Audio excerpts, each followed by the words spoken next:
জানেন ভারতের কোন ব্যক্তিকে গ্রেফতার করা যায় না? উত্তর জানলে চমকে যাবেন।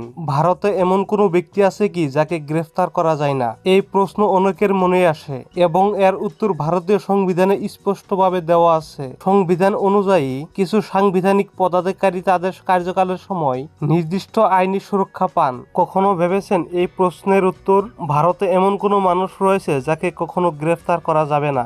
জানুন বিশদে। ভারতের রাষ্ট্রপতিকে তার পুরো কার্যকালে ফৌজদারি মামলায় গ্রেফতার বা আটক করা যায় না। একইভাবে তার বিরুদ্ধে কার্যকালের সময় কোনো ফৌজদারি মামলা শুরু বা পরিচালনাও করা যায় না।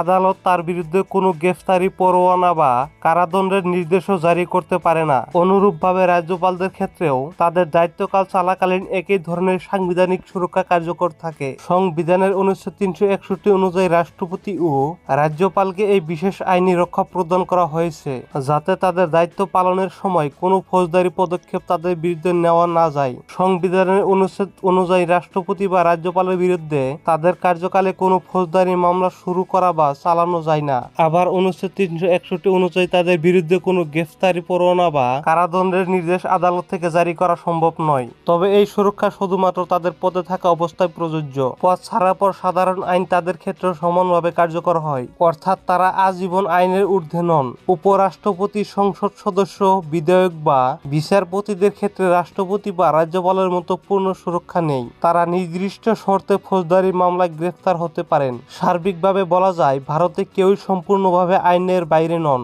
শুধুমাত্র রাষ্ট্রপতি ও রাজ্যপাল তাদের কার্যকালের সময় সীমিত সাংবিধানিক সুরক্ষা পান, যা মূলত দায়িত্ব পালনের স্বাধীনতা নিশ্চিত করার জন্য দেওয়া হয়েছে। বন্ধুরা, যদি ভিডিওটি ভালো লাগে থাকে তাহলে লাইক করবেন, শেয়ার করবেন, আর চ্যানেলটিতে নতুন এসে থাকলে সাবস্ক্রাইব করে বেল নোটিফিকেশনটা অন করে রাখবেন।